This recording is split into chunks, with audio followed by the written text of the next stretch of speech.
Hola, tengo Hola, la suerte de estar aquí hoy con Mario Salvador. Os voy a presentar primero a Mario para que le conozcáis los que no le conocéis. Mario Salvador está basado en Barcelona. Es psicólogo especialista en psicología clínica, formador y supervisor internacional, en psicoterapia orientada al trauma y en brain spotting. Es conferenciante internacional. Y es autor, y de hecho, entre otras cosas, es autor del libro que va a ser como la base de nuestra conversación de hoy, que es el libro del Más allá del yo. Más allá del yo, encontrar nuestra esencia en la curación del trauma. Este libro va a servir un poquitito como base para nuestra conversación de hoy. Mil gracias por estar con nosotros hoy, Mario, y por hablar aquí con nosotros. Me hace mucha ilusión estar aquí contigo. muchas gracias María por invitarme a esta acción y la entrevista que me vas a hacer para, en fin, hacer llegar un poquito del conocimiento de este fenómeno al mundo, ¿verdad? Y también por toda la labor que hacéis en Radica. Gracias. Imagínate. Pues entonces yo creo que vamos a ir directos al grano, si te parece bien, ¿Te parece? Mario. Sí. Vamos a ir directos a la pregunta, ¿no? Al tema, trauma, ¿no? ¿Cómo entendemos el trauma? ¿Qué es esto que llamamos el trauma psicológico o emocional? Bueno, podríamos y podemos hablar del trauma de muchas maneras, ¿no? Una manera en la que me gusta definirlo de entrada es el trauma es como el cuerpo responde a la amenaza, como nuestro sistema nervioso responde a la amenaza inescapable, cuando es inescapable para la vida, para la supervivencia. Eso quiere decir que si tenemos un cerebro muy complejo y evolucionado, ¿eh? Y si lo represento con esta mano, puedo representar el tallo cerebral, el sistema límbico, cerebro emocional y finalmente este neocortes, el cortes prefrontal, que es el último en evolucionar. Cuando nos estamos enfrentando a una amenaza para la vida, quien toma el mando no es este último neocórtex, que es racional, consciente, voluntario. No, es este cerebro subcortical, que es común a todas las especies mamíferas y que reacciona con respuestas que son comunes y que están, digamos, ya preprogramadas. Son el legado de la sabiduría acumulada a lo largo de miles de años de evolución filogenética, ¿verdad? Entonces, estas experiencias traumáticas van a afectar cómo nuestro sistema nervioso empieza a responder al mundo y normalmente, como los humanos vivimos durante muchos años en relaciones de dependencia con los mismos cuidadores, esas situaciones, cuando el trauma ocurre intrafamiliarmente o en el sistema próximo, van a ocurrir muchas veces. Esto va a afectar toda la maduración de nuestro sistema nervioso y de nuestra arquitectura cerebral, afectando consecuentemente todas las áreas de nuestro rendimiento y de nuestro funcionamiento. Pero podría decir, hablar del trauma también como un fenómeno de desconexión social, porque como mamíferos regulamos nuestro mundo interno en el contacto con otros. Yo digo que un sistema nervioso se regula y se apoya en el sistema nervioso de otro, si ese otro es seguro, estable, protector, ¿verdad? Si esto ha fallado, y normalmente cuando hablamos de trauma ha fallado, dejamos de apoyarnos en el otro, dejamos de ir al otro para buscar otras maneras de autorregularnos, ¿no? Que implican no contar con el otro. Por esto también lo digo como un fenómeno de desconexión social, ¿verdad? Y bueno, es interesante presentarlo de esta manera porque creo que estamos viviendo en nuestra cultura occidental ahora con demasiada de esta desconexión. Qué importante lo que dices, Mario, es verdad, porque realmente somos seres que hemos nacido para corregularnos, ¿no? y vivir los unos con los otros. Y esta desconexión realmente es, luego hablaremos, creo, del yo esencial, ¿no? Pero te tira, te saca de lo que es realmente nuestra esencia como seres. Somos seres que conectamos y dependemos los unos de los otros y con los otros. Sí. sin ninguna duda. Esta es nuestra naturaleza como mamíferos. Sí. Entonces, hay una frase tuya, ¿no?, que es muy conocida, ¿no?, del grito silenciado. Sí. Del fenómeno silenciado. ¿Quieres hablarnos un poquitito de esto? Sí, también lo digo, que el trauma es un grito silenciado porque, mira, solo en los últimos 500 años en Europa creo que tenemos a la espalda algo así como 7.000 guerras, ¿verdad? Y las guerras son un tipo de traumatización donde el ser humano actúa cruelmente con sus congéneres, ¿no? Esto es, voy a decirlo así, como una tradición biológica, porque somos seres de tribus, como has dicho hace un ratito, ¿no? Y esta gran tribu a la que pertenecemos se vuelve en contra. Somos seres de tribus porque necesitamos vivir en tribus, depender en tribus para crecer y madurar, ¿no? Pues nos hemos fallado, nos hemos traicionado unos a otros, ¿no?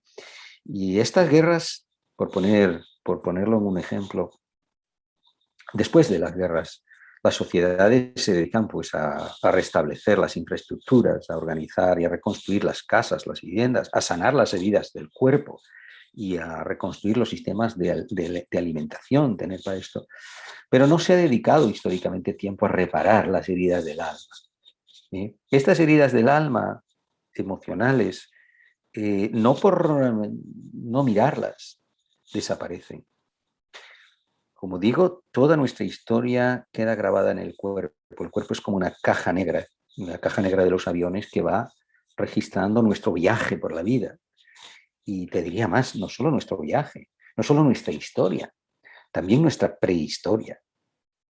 La prehistoria que está en las vidas de nuestros padres, abuelos y ancestros, que es transmitida epigenéticamente también. Así que nuestras células, nuestro cuerpo tiene todas estas historias enterradas y silenciadas, ¿no?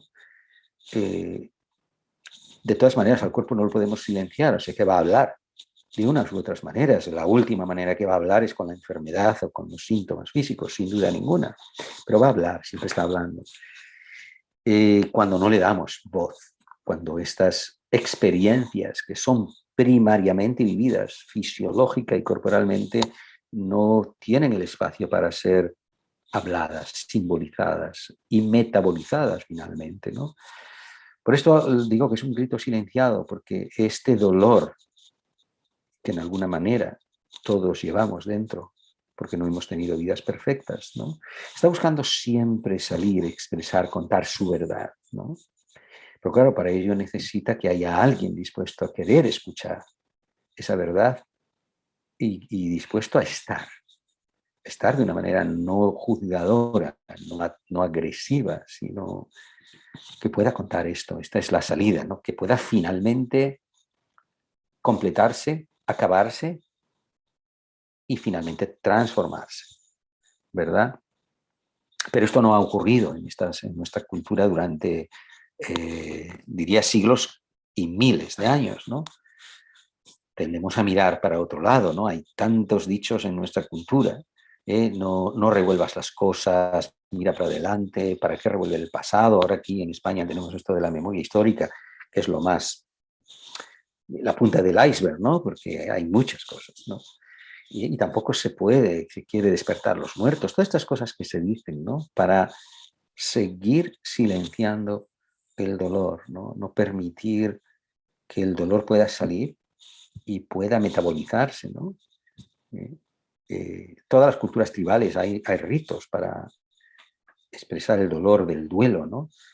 Pero en nuestras culturas más occidentales, más urbanas, hemos ido desvirtuando y aniquilando estos rituales también, ¿no? Es interesante porque, por un lado, están los rituales, como dices tú, ¿no? Que no tenemos ya este tipo de rituales, pero también cuando hablas de tribus, es algo que llevo pensando últimamente, que realmente antes vivíamos en tribus Sí. o hasta, o sea, que tribus te hace, o en comunidades, ¿no? O sea, que éramos, pero vivíamos como con abuelos y con los vecinos era como éramos parte de una comunidad y que todo el mundo se ayudaba un poco unos a otros, ¿verdad?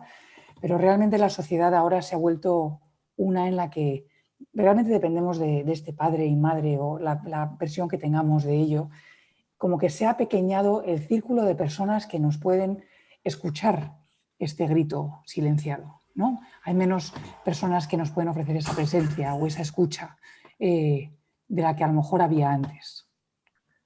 Sí, y no solo hay menos, ¿verdad? Hemos creado un sistema de vida hiperactivo, orientado a la acción, a los resultados, a la productividad, a ser útiles, ¿no? Y esto nos ha ido montando en un sistema de trabajo, de vida, donde no queda el tiempo a la reflexión y el tiempo para la conexión humana, ¿no? Para simplemente, bueno, depende de las culturas, las diferentes regiones de España tienen en esto culturas muy distintas. Pero desde luego en la urbe es más difícil, ¿no? Salir a la calle y encontrarte con un vecino, un amigo, ¿no? Tienes que quedar con un mes o dos o más de antelación. Y la parte de la espontaneidad, ¿no? De que cuando estás mal, bueno, puedas encontrar un hombro en el que apoyarte y una actitud también de alguien que realmente quiera, tenga el tiempo, tenga la voluntad, tenga el espíritu de escucharte. Esto cada vez lo vemos menos, ¿no? O sea que incluso, aunque sí, por supuesto seguimos viviendo en comunidades, pero hemos creado comunidades de individuos aislados, de individuos que se cruzan por la calle y no se miran, o en el ascensor y no se hablan, ¿verdad? O sea que podemos estar rodeados de mucha gente, pero no hay conexión. No fomentamos esa conexión. Realmente. Y espacios que a lo mejor existían más antes, ¿no? Como podía ser la iglesia, Sí. que era un lugar donde todo el mundo iba de todas las edades y como era como un momento de encuentro también, ¿no? Y ese tipo de lugar se ha perdido, se ha perdido. Sí, se va perdiendo esto, porque yo creo que nos vamos creando sociedades anónimas, ¿no? Donde podemos ir a la iglesia, las personas que van a la iglesia, pero eso no significa que vas a interactuar con el de al lado, ¿no? Vas a hacer tu ritual en la media hora o 3/4 de hora, entras y sales y a lo mejor has dicho hola y adiós a alguien, pero no te has parado a lo mejor, ¿eh? O te has parado, pero la conversación se mantiene en un tono superficial, ¿no? Lo que está faltando más y más es esa intimidad para poder abrir nuestros corazones, ¿no? Y encontrar otro corazón que lo acoge, ¿verdad? Pero sí que se ven como señales de que la gente, o sea, que al final es una necesidad humana, ¿no? O sea, que lo necesitamos y ves que la gente sí que lo va buscando en distintas formas. O sea, que yo creo que la naturaleza del humano sigue en activo al buscar esto. Me salía otra cosa, ¿no? Y es que el problema también es el saber escuchar y la capacidad de escucha. Que, o sea, que una es la incapacidad de hablar, pero también es la que no sabemos escuchar. A lo mejor por esto que decías del hacer, pero en realidad puede ser uno de los factores que tiene efecto sobre ello, pero no sabemos escuchar. Sí, efectivamente, no sabemos escuchar. Mi último artículo publicado de hace unos 6 meses o así era sobre esto, ¿no? Que yo acuñaba un término que llamo, porque he acuñado toda una metodología de trabajo en esta escucha, ¿eh? Que llamaba escuchar límbicamente, ¿no? No escuchar solo o fundamentalmente lo que nuestra mente consciente neocortical cuenta, que está llena de detalles y muchas veces esos mismos detalles nos confunden, ¿no? Si no hemos conseguido curar y metabolizar nuestro dolor es porque nos hemos distraído de él, ¿eh? Entonces, escuchar implica leer entre líneas, implica, por este trauma que es un grito silenciado, está buscando salir y de alguna manera está siempre enviando señales, emergiendo en el medio de la narrativa lingüística, verbal, racional. Este cuerpo que está vivo está emitiendo señales fisiológicas, emocionales o creencias que están cargadas de de sentido y de dolor, ¿verdad? O patrones con los que nos relacionamos. Bueno, toda esta manifestación sutil del trauma está siempre ahí, siempre. Que lo sepamos ver o no, esto es otra cosa, ¿no? Para saber verlo tenemos que tener un mapa de las cosas y que el territorio tenga, digamos, su representación en los mapas. Los mapas no son el territorio, pero nos ayudan a leerlo, ¿verdad? Y en nuestro mapa, el mapa que hemos construido de la manera de vivir del mundo, me refiero muy particularmente a las culturas occidentales, pero también las orientales pecan de esto, ¿no? Falta esta mirada al dolor, ¿no? Esta cultura al dolor. Hemos creado toda esta cultura de negar el dolor y esto lo vemos pues mismo en la práctica de la medicina, si quieres, ¿no? Donde hemos sustituido los calmantes naturales biológicos que han sido siempre las relaciones, y lo sabemos por la investigación epigenética, que los opioides del bienestar, oxitocina, prolactina, endorfina, se generan en los vínculos seguros y en la conexión humana. Hemos sustituido esto por píldoras, porque es más rápido, más mecánico, ¿verdad? Así que estamos confundiendo nuestra biología, estamos confundiendo nuestra naturaleza, ¿no?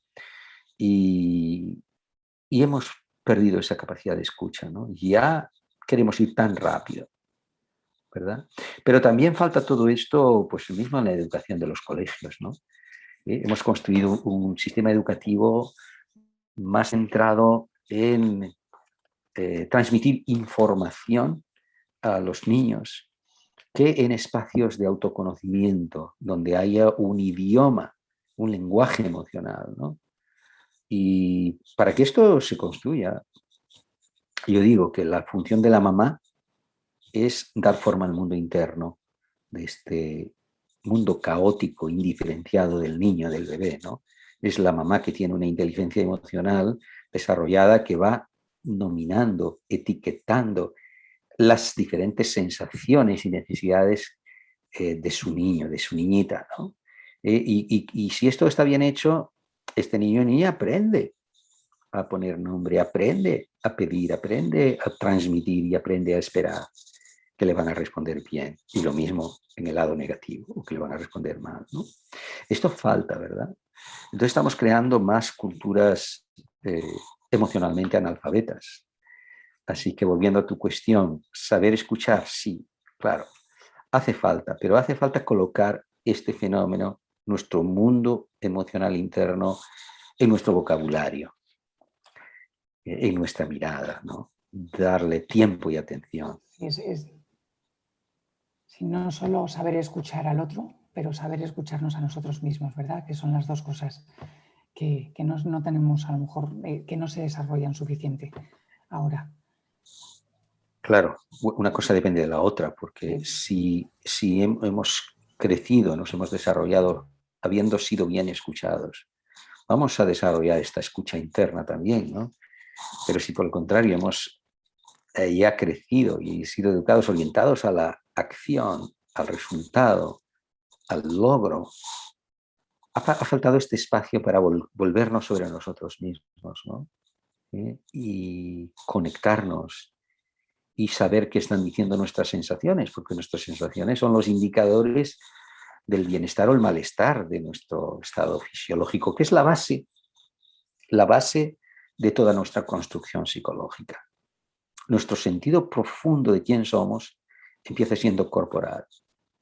El bebé se siente digno o no digno, valioso o no valioso, por cómo es cuidado, por cómo el cuidador principal, normalmente la mamá, pero no exclusivamente, atiende y calma, y con esas acciones del cuidador principal, el mundo interno del niño vuelve a la homeostasis, vuelve al estado de bienestar. Si ese cuidador principal no hace las cosas adecuadas, ese mundo interno, este cuerpo sigue expresando malestar, ¿verdad? Y si no encuentra a alguien que le responde bien, pues va a buscar otras formas de regular ese malestar. Por ejemplo, no necesitando a nadie, no pidiendo, dejando de esperar del mundo externo, no confiando, etcétera, etcétera, etcétera, ¿no? Así que se va organizando toda esta construcción de la personalidad. No vamos a entrar muchísimo en ello ahora, pero sí, pero estoy sin duda pensando en esta forma que yo sé que, por ejemplo, yo fui educada y fui parte de una generación educada así, no estoy segura si tú también, y aprendí de ello al principio como madre, ¿no? De deja que el niño llore, ya dejará de llorar, ¿no? Y dejar al niño llorando en la cuna y no respondiendo, como estás diciendo tú, a las necesidades de este niño que está pidiendo ser regulado, ¿no? Y entonces en ese momento pues no está siendo regulado por la persona que le tiene que regular. Bueno, esto es una atrocidad perversa, diría yo, Terrible. ¿verdad? Porque además es una muestra de una ignorancia enorme, ¿no? Y sin embargo muy extendida y todavía actual, ¿eh? Todavía hay escuelas médicas y profesionales que pueden predicar esto. Sin embargo, no deja de ser un absurdo, ¿verdad? Si pensamos que todos los mamíferos, y lo podemos ver en un cachorro de perro, de gato, de cualquier mamífero, que llora, y esto es un programa biológico, un reflejo con el que todos venimos equipados, y es el legado de esa inteligencia filogenética que se ha ido seleccionando. ¿Para qué? Para informar al exterior de que estamos mal, de que estamos... y también las mamás en todas las especies mamíferas están programadas para responder a ese llanto. Y muchas mamás encuentran a sus crías porque lo buscan al escuchar el llanto. Así que esto está a favor de la supervivencia, ¿verdad? Ahora el humano ha pervertido toda esta inteligencia biológica, ¿verdad? La ha transformado, la ha contaminado, ¿no? Y podemos encontrar pues estas creencias, es decir, déjalo llorar, no le respondas, ¿verdad? Que va en contra de esa sabiduría biológica con la que venimos equipados para informar a nuestra manada, a nuestra tribu, a nuestro cuidador de que estamos mal y venga y nos atienda, ¿no? Sí, sí. Ya has insinuado bastante sobre ello, pero no estoy segura porque sé que es un tema que sale mucho más allá del yo y es un tema que te interesa, que es la negación. ¿Has hablado de ello? ¿Hay algo más que te gustaría añadir sobre esto? Bueno, sí. Yo digo que estos dos cerebros, he antes nombrado que este cerebro subcortical, cerebro emocional y espina, tallo cerebral, y el cerebro neocortical tienen tareas distintas. Este cerebro subcortical está diseñado para la supervivencia. Tiene como misión principal ayudarnos a sobrevivir. Y tiene su inteligencia. Es una inteligencia de supervivencia que es muy rápida. Si alguien nos va a atropellar, no podemos pensar, tenemos que dar un salto, ¿no? O si vamos a atropellar a alguien, no podemos pensar. Si pensamos, es demasiado lento. Así que tiene su inteligencia y un aspecto de esta inteligencia es que si algo nos va a hacer daño, huimos de él. Si yo voy a acercar mi dedo a un hornillo caliente, lo retiro, ¿verdad? Así funciona el trauma. Si hay dolor, sufrimiento, yo me voy y huyo de él, ¿no? Y esto ayuda a las víctimas de traumatizaciones severas y muy precoces en la vida a seguir adelante, ¿verdad? Dejando atrás el sufrimiento y el dolor. El problema es que si esto se constituye como un modo de vivir, huir y evitar el sufrimiento, al mismo tiempo se vuelve un mecanismo de mantenimiento. Porque hemos tenido que dejar atrás aspectos de nosotros mismos que no tenían respuesta y dolían, ¿no? Y tirar adelante, negando, olvidando, no sintiendo y todas las manifestaciones de esa negación. Pero porque hemos sobrevivido, deberíamos volver alguna vez a esos aspectos, a esas partes de nosotros que hemos dejado solas, descuidadas. Esa es la inteligencia de la cura. Cuando estamos seguros, a salvo, entonces deberíamos volver amablemente a tocar ese dolor que un día tuvimos que dejar, ¿no? Pero, insisto, no hemos construido esta cultura, no la hemos construido, así que esa negación pues se ha enquistado en el individuo, se enquista en la cultura y tenemos todas esas manifestaciones, todas esas creencias de mirar a otro lado, sigue adelante, Si se te ha muerto ayer la pareja o el padre, dice, tienes que seguir adelante, va a pasar. Bueno, estas cosas son un poco absurdas, ¿no? Pero que van en contra de la naturaleza de la cura. Insisto, la inteligencia de la cura consiste, si vamos a un médico, ¿verdad? Y nos duele la tripa, no le decimos que no nos la toque. O al dentista, no, te dirá, no, no, tengo que tocar para saber dónde está, pero además tengo que tocar para quitar el pus o lo que sea, ¿no? Tenemos que volver amablemente a esas zonas de dolor para que finalmente puedan soltar, expresar lo que no pudieron en los momentos de la supervivencia, ¿verdad? En esto, así explico yo la negación. Has empezado a referir a la cura, ¿no? y a lo que luego hablaremos, que es la burbuja terapéutica, pero tengo muchas ganas de llegar a esa parte, pero vamos a quedarnos con una cosa más antes de que lleguemos ahí. Y creo que es buen momento para hablar quizás de la disociación, porque has empezado como a referir a ello sin decir la palabra, ¿verdad? Pero han salido cosas que tienen que ver con ello. ¿Por qué no empezamos definiendo disociación para aquellos que no sepan? Sí, disociación, que es el término técnico que hemos construido en el mundo de la psicología y la psiquiatría, en definitiva lo que quiere decir es separación. Una división, una separación, ¿no? ¿Separación de qué? De aspectos de nuestra experiencia, ¿no? Voy a poner un ejemplo. Si estamos siendo asaltados en la calle, por ejemplo, ¿no? Con alguien que nos amenace con un cuchillo, tenemos que poner todos nuestros mecanismos atencionales en agarrar la mano del agresor, tratar de pararlo, hacer algo, ¿no? ¿Qué implica esto? Implica seleccionar todo el mundo de estímulos externos e internos. Seleccionar aquellos que son de vital importancia para salir de la situación. Claro que si tengo miedo y un mundo de sensaciones viscerales y otras cosas que están, eso queda apartado, porque si me tengo que ocupar de todo, no sobreviviría. Así que en esos momentos de supervivencia, seleccionamos las cosas, ¿no?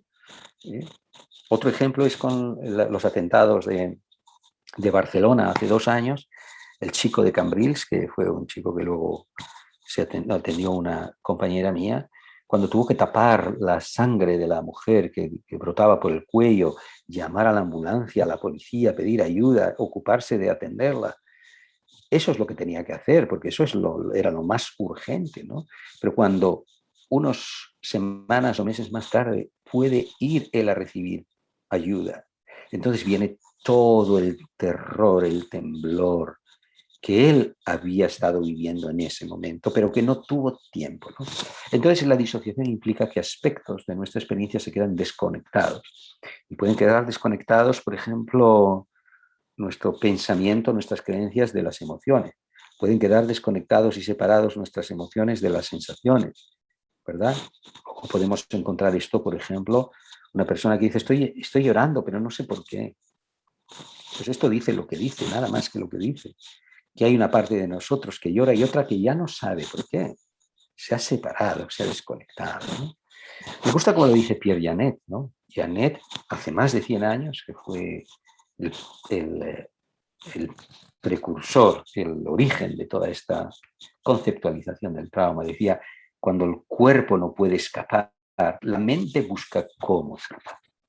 De manera que tenemos ese mecanismo extraordinario, cuando nuestro cuerpo está en una situación inescapable y de un dolor intenso, intolerable, nuestra mente quiere escapar del cuerpo. Y esto está en el germen, el origen de esta disociación, ¿no? De que dejamos aspectos de nosotros separados y a veces a las personas traumatizadas no hemos vuelto o nunca volvemos, ¿verdad? En grados más extremos, María, podríamos decir, porque esto de la disociación es un continuo, ¿no? Va de cosas leves, digamos, esto que hacemos a lo mejor cuando vamos por la autopista, el cuerpo va conduciendo y nuestra mente va viajando y digo, oh, pero si ya he llegado. Esto es una disociación leve. O me he pasado. Sí, o me he pasado. Eso es leve, nadie hacemos un problema de ello, aunque deberíamos, ¿no? Porque no estamos en el presente. Pero vamos a extremos de gravedad, ¿no? Y esa disociación puede llegar a afectar a lo que conocemos como una división vertical de nuestra personalidad. Diferentes partes de nosotros que están en conflicto interno, en disputa. Y estas personas pueden sentir un grado de confusión, decir, ¿quién soy? ¿No? Esto como ya sabes, para mí ha sido una parte que me ha encantado. Bueno, todas las partes de tu libro me han encantado, pero la definición de las distintas partes, ¿no? Y vamos a entender el yo esencial del que hablas como aquel yo que sí que es posible de comunicar entre todas estas partes, ¿no? Que no hay una división entre el yo pienso, yo siento, ¿no? O todas estas partes. Vamos a entrar, ¿te parece que entremos levemente en esto de las partes? Porque tiene que ver con lo que estás diciendo. Sí, tiene que ver, estoy hablando de cómo en esa disociación, y es bien conocido que más temprana, intensa, crónica, es para una persona la traumatización. Niños o niñas que han podido nacer y crecer ya en ambientes familiares realmente muy desregulados, con problemas de drogas, alcohol, violencia, etcétera, ¿no? Esto ha afectado toda nuestra biología y toda nuestra maduración. Esto se conoce que tiene un efecto en este sentido dividido del yo, ¿no? Por poner un ejemplo, ¿no? Los niños y niñas que han tenido estos padres no tan buenos, difíciles, han tenido que hacer una cosa extraordinaria y al mismo tiempo que dependen de ellos y los necesitan y pueden decir, no, han sido buenos, mis padres han sido buenos, lo han hecho bien.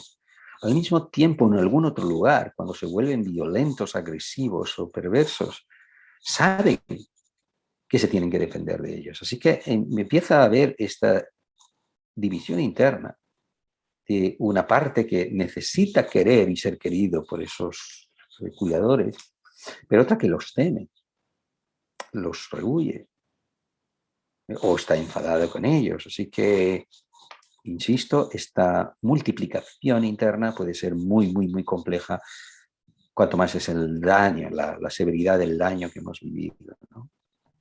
Además, estás hablando no solamente de división en este caso, por ejemplo, pero además de conflicto, ¿verdad? O sea que... Sí, sí. En ese gradiente continuo de la disociación, a mayor gravedad, vamos a encontrar más multiplicidad, mayor división y menos co-consciencia. O sea, en un grado intermedio, por así decirlo, de una forma gráfica, podemos tener una cierta conciencia de que hay esos diferentes aspectos, diferentes partes o subpersonalidades. Pero en grados muy extremos, como es el caso, por ejemplo, de la personalidad múltiple, podría llegar a pasar que unas de estas partes no saben y no conocen a las otras. Pero siempre, en cualquiera de los niveles de ese continuo, hay conflicto, hay disputa interna. Cuando las personas vienen, por ejemplo, a una terapia a pedir, quiero tranquilidad, quiero sentirme tranquilo. Entonces estamos escuchando una cosa implícita, pues cuánta pelea, cuánto conflicto hay internamente.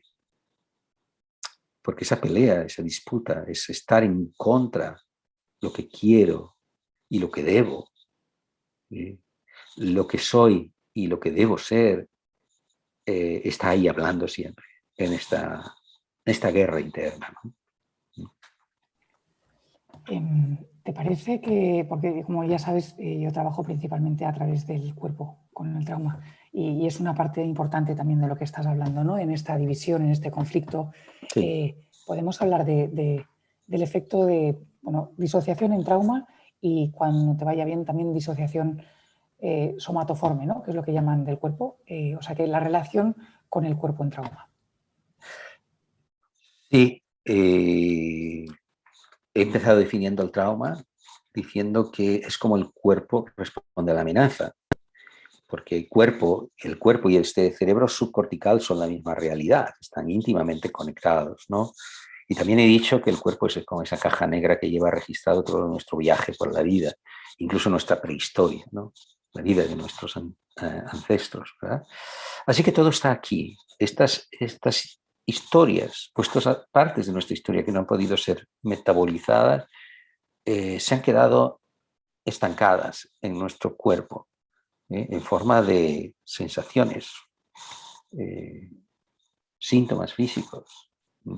emociones impulsivas, etcétera, etcétera, ¿no?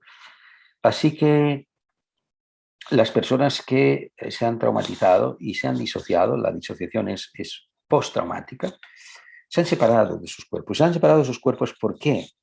Porque sentir el cuerpo es sentir el dolor, el sufrimiento. Así que no quieren volver a él, ¿no? También quiero decir que esas sensaciones traumáticas son esencialmente viscerales, en nuestras vísceras. Así que las personas que tienen asuntos traumáticos no resueltos, pues van a referir sensaciones en el estómago, presión en el pecho, nudo en la garganta, malestar en todo este mundo visceral, ¿no? Y por esto no quieren volver, porque sentir el cuerpo es sentir el dolor del que han huido y que no quieren, ¿no? Tú haces una práctica muy importante en el trauma, que es el yoga. Y el yoga tiene una función muy importante, que es la presentificación. Volver al cuerpo y sentir el cuerpo alineado. Y sentir especialmente sensaciones de vitalidad, de fuerza, de bienestar en el cuerpo.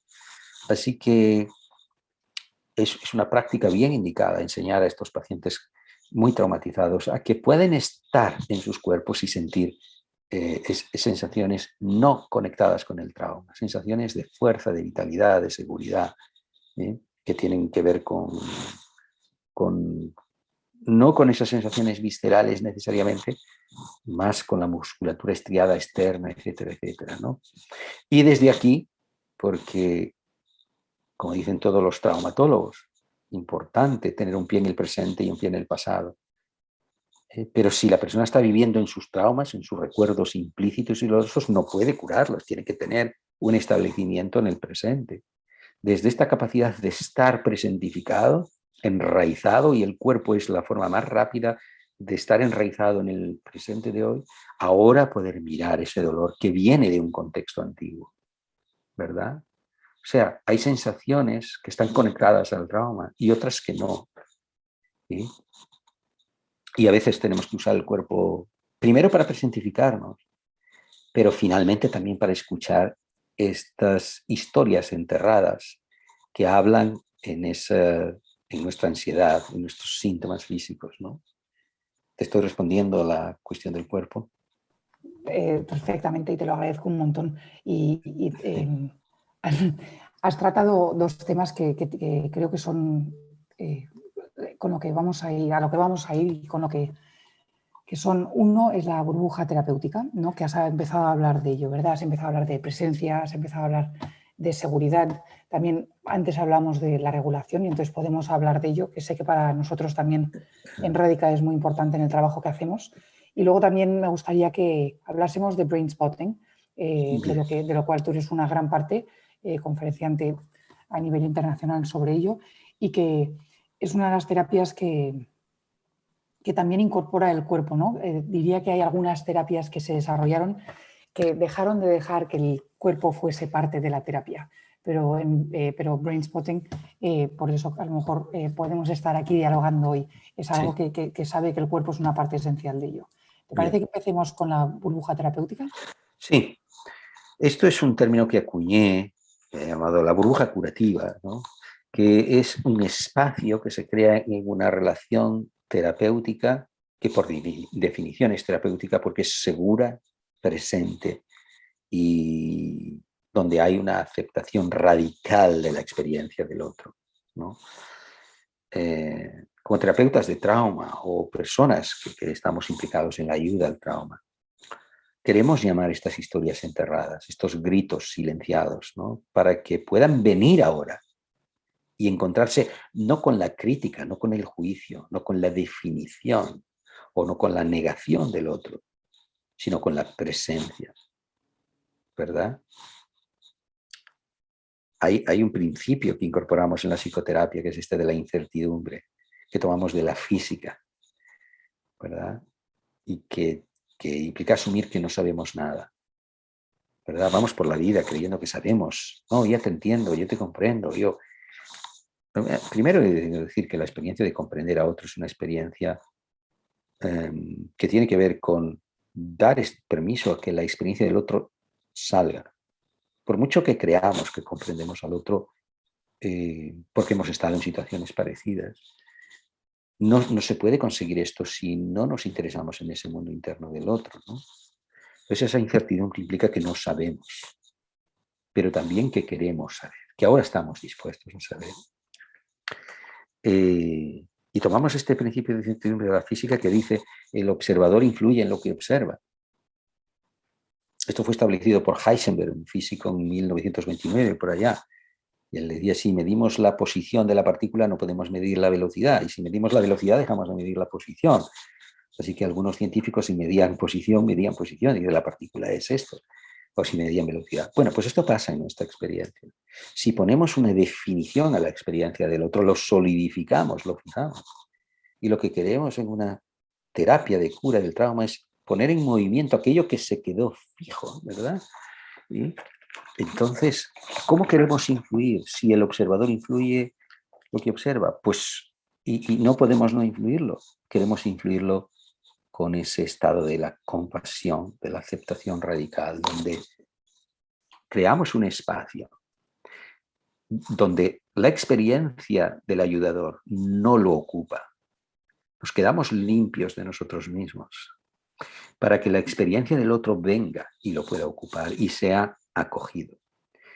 Así que el que está haciendo esa tarea de cuidador tiene que practicar y cultivar este estado de presencia pura, limpia, compasiva.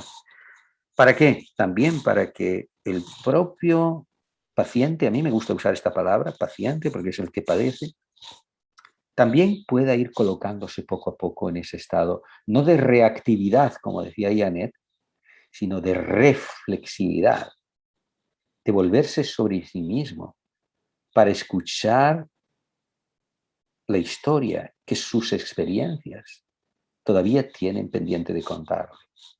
Y encontrar también en el paciente que puede estar en ese estado de mindfulness, en ese observador interno, que ahora en lugar de juzgar su propia experiencia o huir de ella, se interesa en ella, la quiere escuchar y la quiere acoger. Porque esa experiencia nuestra puede ser agradable o no, pero lo único que cuenta es nuestra historia, lo que hemos vivido y cómo lo hemos vivido. Y está pendiente de contarnos. Hay en esa experiencia, sea agradable o no, está nuestra inteligencia de supervivencia. Hemos sobrevivido por lo que las decisiones que hemos tomado. Quizá hoy esas decisiones nos impiden tener una buena vida, sí, pero allá, en el tiempo que fueron establecidas, fueron un acto de inteligencia, ¿no? Entonces, en esa burbuja curativa, el cuidador, ayudador, terapeuta, como le llamemos, tiene que estar en ese estado de presencia para también ayudar que el paciente ocupe y se coloque en su propio estado de presencia, para empezar a escuchar, acoger y conectar con su experiencia y abrazarla, ¿verdad? Por eso digo, la brújula curativa es un espacio sagrado. También me gusta usar este lema de Thich Nhat Hanh, no hay loto sin lodo, donde de nuestro lodo, de nuestro sufrimiento, pueda finalmente salir la transformación de nuestro loto, de un sentido más profundo, como seres humanos, como individuos, ¿verdad? Es que has dicho tanta cosa y tan importante que simplemente has hablado de seguridad, has hablado de presencia, has hablado de flexibilidad. Me ha encantado lo de la flexibilidad, aparte de porque hago yoga, porque realmente últimamente he estado pensando mucho en esta incapacidad, en esta cosa de poner nombres no solamente por parte del terapeuta, pero hasta las personas con trauma en sí, ¿no? O sea, que cuando estás en trauma como que pierdes la flexibilidad de decisión, de movimiento, ¿no? De adaptación. Y también siento que hay ciertas historias, sobre todo aquellas que son más traumáticas, que ya las cuentas y tienes como casi tus frases hechas sobre... Entonces a mí me pasó esto, pero hay una desconexión total de lo que quiere decir.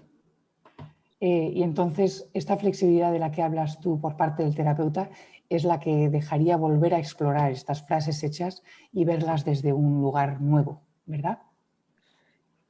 Sí, porque estas frases hechas, cuando son Yo les llamo creencias de guión o creencias limitantes, ¿no? Escuchamos en alguien, por ejemplo, algo tan significativo como decir, ¿para qué llorar? No sirve para nada, ¿no? Algunas de las personas que vienen a pedirnos ayuda pueden decir esto, ¿para qué llorar? Bueno, uno puede escuchar esto y pasarlo por alto, o puede escuchar que hay toda una historia importante en eso, ¿no? Y si escuchamos profundo, decimos, ¿cuándo para esta persona verdaderamente llorar no servía para nada? ¿Cuándo? Porque hay un momento, como he dicho en esta conversación, que todos los mamíferos venimos equipados con el llanto como forma de influir en el mundo y amar. Así que esta persona con esta creencia está diciendo que algo pasó en su vida temprana, que cuando aún lloraba, el entorno le respondía mal o no le respondía, ¿verdad? Entonces, en esas creencias, frases con las que contamos y hablamos de nosotros, hay unas historias muy antiguas, encapsuladas, ¿verdad? Esto es esa escucha límbica de la que he hablado también, ¿no? Vamos a hablar de brain spotting, porque Sí. yo creo que es algo sobre lo que no se conoce suficiente, vamos a decir. Entonces, ¿por qué no nos cuentas un poquitito qué es el brain spotting? Bueno, podríamos decir de una manera simple, brain spotting es donde miras, afecta lo que sientes, ¿no? David Grant fue el descubridor en el 2003 de esta técnica que hoy está presentando como una técnica neuroexperiencial, como defensa precisamente de que todo el origen de nuestra conformación como personas ocurre en el cuerpo y en el sistema nervioso. Y los aspectos psicológicos se apoyan después, vienen después, ¿no? Entonces él descubrió cómo, o si cualquiera de los que están escuchando ahora estuviesen sintiendo algo agradable o desagradable. Y lo que sentimos lo sentimos en el cuerpo, porque es el órgano de experiencia nuestro cuerpo. El cerebro es solo el órgano de representación de esta experiencia. Y si ahora ponemos la atención en el mindfulness, en cómo estamos sintiendo esto en nuestros cuerpos, y yo sugiero, bueno, comprueba qué ocurre cuando miras hacia tu derecha. Explora qué ocurre si miras al frente o si miras a la izquierda. Cada uno diría, oh, pues siento cosas distintas, pues aquí siento más, o aquí siento otra cosa, o aquí siento menos, ¿no? Así que lo que descubrió David Grant es que la posición ocular es un punto de acceso a una red neurológica en nuestro cerebro que conecta con la experiencia física, ¿no? Entonces usamos normalmente un puntero como este para, una vez que la persona está conectado con su experiencia, ayudarle a escanear su campo visual, ver si lo siente más acá, o acá, o acá, y acá si es acá lo siente más arriba, altura del ojo, abajo. Bueno, es una de las maneras en las que lo buscamos. Y una vez que encontramos dónde la persona siente más y mejor, invitamos un estado de mindfulness, de observación y de espacio para que esa experiencia traiga lo que quiera traer y acogerlo, ¿no? Es una técnica neurológica que primero ayuda a localizar dónde está el problema, la experiencia. Y segundo, invita a través de este mindfulness muy enfocado, decimos que es muy enfocado porque ayudamos, una vez hecha la relación terapéutica, buscamos lo que llamamos una sintonía neurológica con la posición ocular. Es como tocar, ¿verdad? Como el médico que cuando te duele algo dice, te duele más aquí, aquí, aquí o aquí. Nosotros lo hacemos con eso. Y una vez que está localizado, invitar a que la experiencia cuente lo que tiene dentro, lo que tiene pendiente, y podamos acogerlo en ese estado de mindfulness muy enfocado, ¿no? Bueno, podría decirlo así. Decir también que no es solo para localizar nuestras experiencias dolorosas. Podemos buscar la posición ocular de absolutamente cualquier experiencia, porque cualquier experiencia es sentida en el cuerpo. Lo que es sentido en el cuerpo es mapeado por nuestro cerebro y lo que es mapeado por nuestro cerebro se corresponde con una posición ocular, ¿verdad? Así que tenemos un instrumento muy poderoso como terapeutas para accesar esas áreas, ese trauma silenciado, ese grito silenciado, y finalmente darle espacio para que pueda contar eso que aún está pendiente de metabolizar, ¿no?